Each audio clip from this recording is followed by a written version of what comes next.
ಜೀ ಕನ್ನಡ ವಾಹಿನಿಯಲ್ಲಿ ಪ್ರಸಾರ ಕಾಣುತ್ತಿರುವ ಅಮೃತಧಾರೆ ಧಾರಾವಾಹಿಯಲ್ಲಿ ಗೌತಮ್ ಹಾಗೂ ಭೂಮಿಕಾ ಮತ್ತೆ ಮರಳಿ ಅದೇ ಜೀವನಕ್ಕೆ ಬಂದಿದ್ದಾರೆ. ಇದೀಗ ಮಕ್ಕಳ ಜೊತೆ ಹಾಯಾಗಿ ಜೀವನವನ್ನ ನಡೆಸ್ತಾ ಇದ್ದಾರೆ. ಮಕ್ಕಳ ಸಂಭಾಳಿಸೋದೇ ದೊಡ್ಡ ಕೆಲಸ ಆಗಿದೆ. ಇನ್ನೊಂದು ಕಡೆ ಜಯದೇವ್ನನ್ನ ಶಕುನಿ ಮಾಮ ಜೈಲಿನಿಂದ ಬಿಡುಗಡೆ ಮಾಡಿಸಿದ್ದಾರೆ.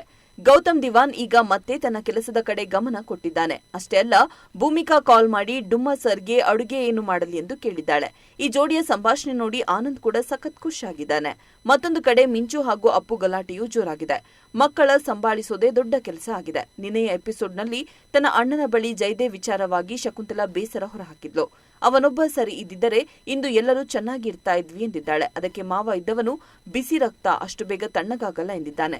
ದಿಯಾಳ ಹಿಂದೆ ತಿರುಗುತ್ತಿದ್ದ ಜಯದೇವ್ಗೆ ಆಕೆ ಸರಿಯಾದ ಬುದ್ಧಿ ಕಲಿಸಿ ಪೊಲೀಸರನ್ನ ಕರೆಸಿದ್ದಾಳೆ. ಜಯದೇವ್ ಜೈಲು ಪಾಲಾಗಿದ್ದಾನೆ. ಇದೇ ಹೊತ್ತಿನಲ್ಲಿ ಕುತೂಹಲ ಎನ್ನುವಂತೆ ಶಕುನಿ ಮಾಮ ಜಯದೇವ್ನ ರಕ್ಷಣೆಗೆ ಬಂದಿದ್ದಾನೆ. ಅವನನ್ನ ಜೈಲಿನಿಂದ ಬಿಡಿಸಿಕೊಂಡು ಹೋಗಲು ಬಂದಾಗ ನಿಮ್ಮ ಯಾರ ಸಹವಾಸ ನನಗೆ ಬೇಡ ಎಂದಿದ್ದಾನೆ ಜಯದೇವ್.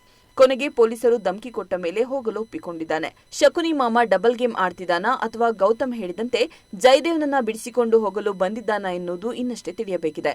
ಮಗಳು ಕಾಣೆಯಾಗಿರುವ ವಿಷಯದ ಬಗ್ಗೆ ಮನೆಯ ಪೂಜೆಯಲ್ಲಿ ಭಾಗಿಯಾಗಿದ್ದ ಅಖಿಲಾಂಡೇಶ್ವರಿ ಅವರಿಗೆ ವಿಷಯ ತಿಳಿದಿದ್ದು, ಮಗಳ ಪತ್ತೆಗೆ ಉದ್ಯಮಿ ಅಖಿಲಾಂಡೇಶ್ವರಿ ಅವರ ಅಭಯ ಸಿಕ್ಕಿದೆ. ವಟಾರದಲ್ಲಿದ್ದ ದಿನಗಳ ಬಗ್ಗೆ ಗೌತಮ್ ಅವರ ನಡೆಗೆ ಅಖಿಲಾಂಡೇಶ್ವರಿ ಅವರು ಮೆಚ್ಚುಗೆಯನ್ನು ಸೂಚಿಸಿದ್ದಾರೆ. ಮಿಂಚುನೇ ಗೌತಮ್ ಹಾಗೂ ಭೂಮಿಕಾ ಮಗಳು ಎನ್ನುವುದು ಪ್ರೇಕ್ಷಕರ ನಿರೀಕ್ಷೆಯಾಗಿದೆ.